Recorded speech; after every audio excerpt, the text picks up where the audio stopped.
Nagpanggap siyang isang intern para subukin ang mga empleyado niya. Kaya naman nagulat ang lahat nang tumunog ang cellphone niya. Kung bago ka pa lang sa channel na ito, Ate Jane TV, huwag kalimutang pindutin ang notification bell and subscribe button. Sana po hindi naman malaking abala sa inyo ang pagpindot ng subscribe button dahil ang kapalit po nito ay ang pagsuporta para makapag-produce ng mga libreng stories sa mga channels ni Ate Jane. Maraming salamat! Mula sa reception desk.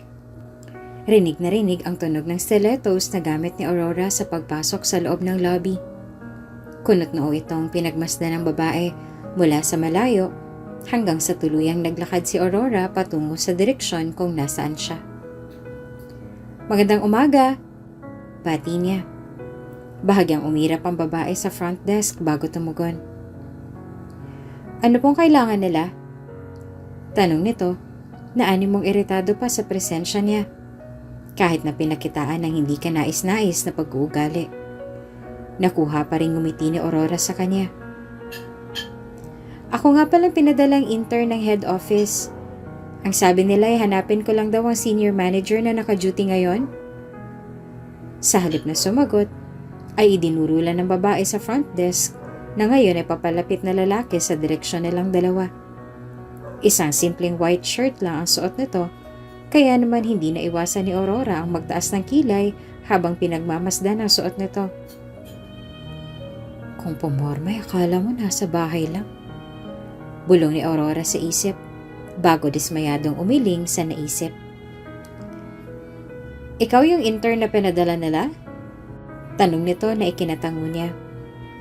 Ako nga pala si Homer. Ipinakita ni Homer ang daan kay Aurora patungo sa showroom. Naging maganda naman ang paliwanag ni Homer sa kanya tungkol sa nature ng mga trabaho at sa mga patakaran na kailangan niyang sundin habang nandito siya. Habang abala sa pakikinig at pagmamasid sa buong showroom, hindi na iwasan ni Aurora ang lihim na punain ang ilang managers na sa halip na i-assist ng mga clients ay naging abala pa ito sa mga gadgets na gamit nila. Hindi ko alam na pwede palang gumamit ng cellphone habang nasa trabaho. Tanong niya. Kunot noong lumingon si Homer sa kanya at sarkastikong natawa. Hindi sakop na magiging trabaho mo, questionin lahat ng empleyadong nakakataas sa iyo, Miss Aurora.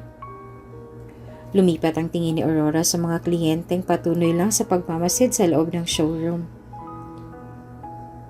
Ikaw na nagsabi kanina na kapag may kailangan akong itanong ay itanong ko. Hindi naman siguro masamang magtanong, tama? Aniya na ikinakibit lang nito ng balikat. At bakit nga ba hindi nila ina-assist ang mga kliyente rito sa loob? Lumingon si Homer sa mga taong tinutukoy ni Aurora at bahagyang natawa. Huwag mo silang pansinin. Base sa mga kilos at pananamit nila. Mukha namang wala silang perang pambili ng unit.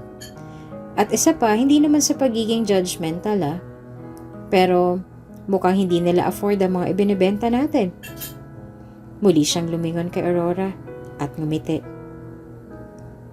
If I were you, Miss Aurora, hindi ko na ko-questionin ang mga presensya nila. Forget about them. Nandito lang sila para maglibot at magtanong. Then after that, aalis na sila tulad ng palagi nilang ginagawa. Ang payo ko lang sa'yo, ha? If gusto mong tumagal sa industriyang to, i-assist mo lang yung mga karapat-dapat na i-assist. Muling nagpatuloy sa paglalakad si Homer habang si Aurora naman ay nagkibit-balikat na lang bago sumunod sa kanya. May isang matandang lalaki ang pumasok sa loob. Medyo may katandaan na ito at may kahinaan na rin ang kilos. Marumi ang suot nitong kamiseta at hindi maipagkakaila ng iba na may amoy din ang matandang lalaki. Marahil ay dulot ng katandaan. Sa kabilang building ho ang bilihan ng isda, tatang. Sambit ni Homer na ikinatawa ng ilang manager na nakikiosyoso. Napakamot ng ulang matandang lalaki bago lumingon sa kanya. Bibili sana ako ng kondo para sa apo ko. Nang dahil sa rason niya ay pinagtawanan lang ito ni Homer. Wala namang nagawa si Aurora kung hindi ang pagmasdan lang ang ikinikilos ng mga tao sa paligid niya. Wala sa loob niya ang umawat dahil nasisigurado niyang may kalalagyan din ang mga taong ito sa oras na magpakilala siya. "Huwag po kayong mag-ilusyon, Tatang," sagot ni Homer, na tila ba minamaliit pa ang matanda. "Alam naman nating lahat na hindi mo afford ang presyo ng mga condo unit dito. Baka nga kulang pang maibigay mo kahit nabigyan ka pa namin ng senior discount." Tila ba na insulto ang matandang lalaki, lalo na nang magtawanan ng lahat ng dahil sa sinabi ni Homer. Buo pa sa loob niya ang desisyon na bumili ng condo unit, kaya naman mas pinili niyang lunukin ang pride at maghanap ng sales agent na pwedeng mag-assist sa kanya. Nang dahil sa sinabi ni Homer, walang naglakas ng loob na tumulong sa kanya.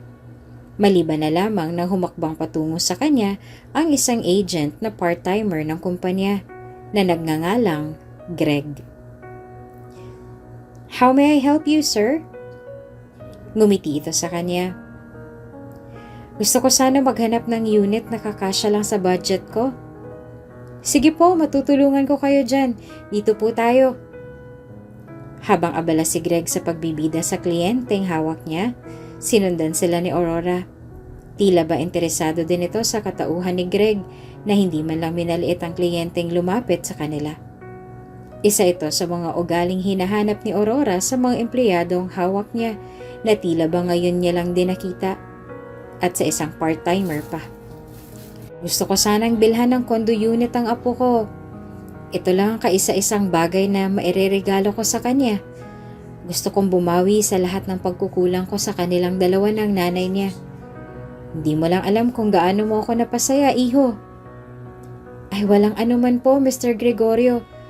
Gusto ko lang pong makatulong," aniya bago ngumiti sa matanda. "Pwede ko po bang malaman kung ano pong nangyari sa pamilya ng apo mo?" Malungkot na huminga ng malalim ang matanda. "Namatay sa aksidente ang anak ko. Bago pa man nangyari yon na hindi na naging maganda ang samahan nila ng asawa niya. Kaya naman lumaki ang apo ko na hindi man lang ako nakikilala." Bahagyang nalungkot si Greg nang marinig niyang itinugon ng matanda.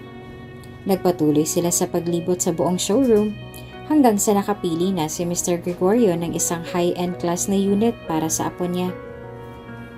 Nang dahil sa awa, kusang loob na nagtungo si Greg sa information desk upang makausap ang admin sa gusto niyang mangyari. Gusto niyang ihingi ng discount si Mr. Gregorio dahil hindi sapat ang perang ginamit nito na galing pa sa life savings and retirement niya. Ang buong akala niya ay papayagan siya ng admin.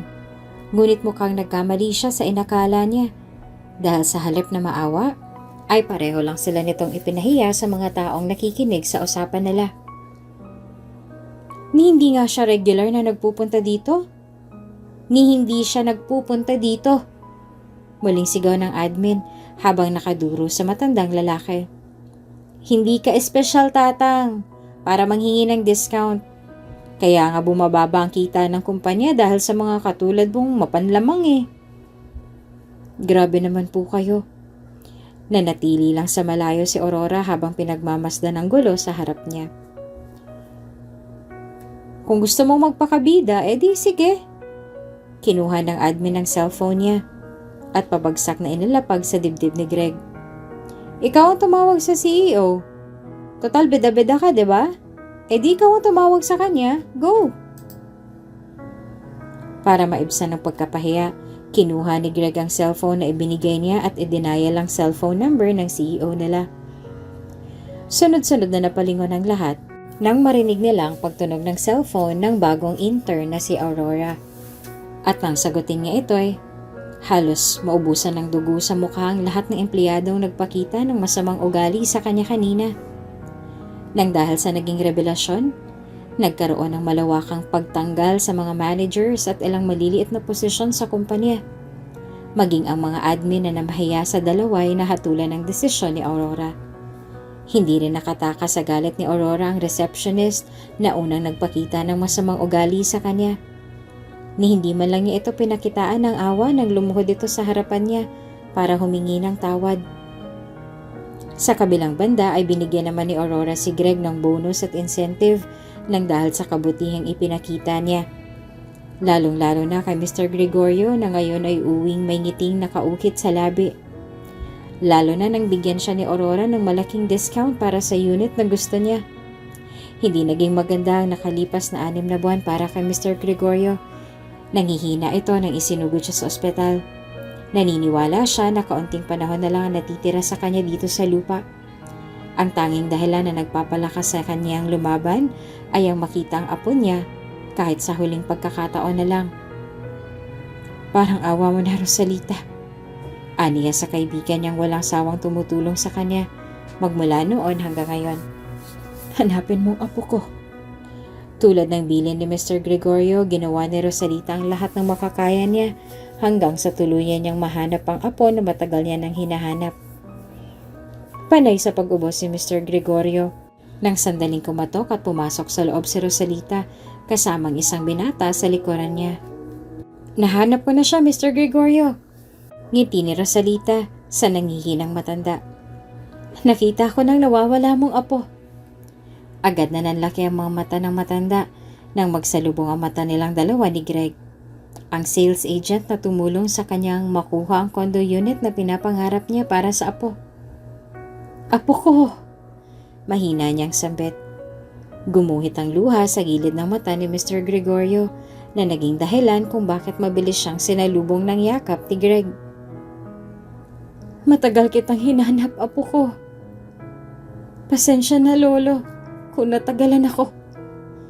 Hihikbi-hikbing sagot ni Greg na ikinahigpit ng yakap ni Mr. Gregorio sa kanya. Naging mahirap para kay mamang pinagdaanan nilang dalawa ni Papa, lalo na nung nalaman niyang may ibang babae ito kahit na nagdadalang tao na siya sa akin. Hindi ko alam, Lo. Wala akong alam sa mga nangyari sa kanila, sa inyong tatlo. Napuno ang silid ng iyon ng iyakan, lalo na nagkaroon ng chance ang dalawa na ipaliwanag kung anong mga nangyari sa nakaraan nila. Kahit na medyo nangihina rin, ginawa ni Mr. Gregorio ang lahat ng makakaya niya upang magpalakas at madugtungan pa rin ang buhay niya para mas makasama pa ng mas matagal ang kaisa-isa niyang apo. Hindi naman siya nabigo dahil sa naging maganda rin ang resulta ng diet at exercise na sinusundan nila ng doktor niya. Nakarating sa opisina ko ang nangyari sa'yo ng lolo mo, Greg. Sambit ni Aurora nang magpunta siya sa opisina ni Greg. Ang buong akala ni Greg ay tatanggalin siya sa trabaho ni Aurora, ngunit agad na nanlaki ang mga mata niya nang muli itong magsalita. Actually, bumilib ako sa story ninyong dalawa ng lolo mo. I still remember yung time na you defended him, even though wala kang ideya sa tunay niyang katauhan. Muli niyang pagpuri, na lihim na ikinangiti ni Greg. Sumandal si Aurora sa office chair niya at ngumiti kay Greg. Gusto ko sanang hingi ng permiso mo na ma-feature ang story niyong dalawa ni Mr. Gregorio sa magazine. May kilala akong mga editors na pwedeng makatulong sa atin. Isipin mo na lang ang market na makukuha natin if makaabot sa publiko ang nangyari sa inyong dalawa. Hindi naman po importante sa akin ang market, ma'am. Saad agad ni Greg na ikinatikom ng bibig ni Aurora. Muli itong ngumiti at tumango sa kanya. Ang importante po para sa akin ay yung inspirasyon na makukuha ng mga kabataan sa kwento naming dalawa ni Lolo. Sige ma'am, pumapayag po ako na ma-feature ang kwento namin ni Lolo sa magazine. Agad na napapalakpak si Aurora sa sinabi ni Greg. Tulad ng napagkasunduan, feature ang story nilang dalawa sa mga magazines. At iyon ang naging dahilan kung bakit sumibol din ang sales ng company ni Aurora. Congratulations on your promotion, Greg! Muntik nang mapatalon sa gulat si Greg nang nagpaputok ng party poppers ang lahat ng empleyadong naging malapit sa kanya mula noong nag-umpisa siya hanggang ngayon na na-promote siya sa trabaho. Naging maganda ang sales ng kumpanya ni Aurora nang dahil sa story nilang dalawa ni Lolo Gregorio. At hindi niya maipagkakaila ang bagay na iyon. Para kay Aurora, marami siyang nakikitang skills and improvement kay Greg. Kaya naman hindi na siya nagdalawang isip sa desisyon niya na gawing senior manager si Greg ng kumpanya nila. Bihira lang ang mga taong tulad niya na hindi kailanman bumabase sa estado ng buhay ng taong tutulungan niya. At isa lang iyon sa bagay na nagustuhan niya kay Greg. Para kay Greg, hindi nakabase sa ayos ng isang tao ang estado ng buhay na to, Kung sino pa ang taong mukhang walang pera, sila pa ang naghuhumitik ang salapi sa mga petaka nila. At kung sino pa ang mga taong mapagkumbaba at never nang husga sa kapwa nila, sila pa ang inaangat ng Diyos Ama. Kung bago ka pa lang sa channel na ito, Ate Jane TV, huwag kalimutang pindutin ang notification bell and subscribe button. Sana po hindi naman malaking abala sa inyo ang pagpindot ng subscribe button dahil ang kapalit po nito ay ang pagsuporta para makapag-produce ng mga libreng stories sa mga channels ni Ate Jane. Maraming salamat!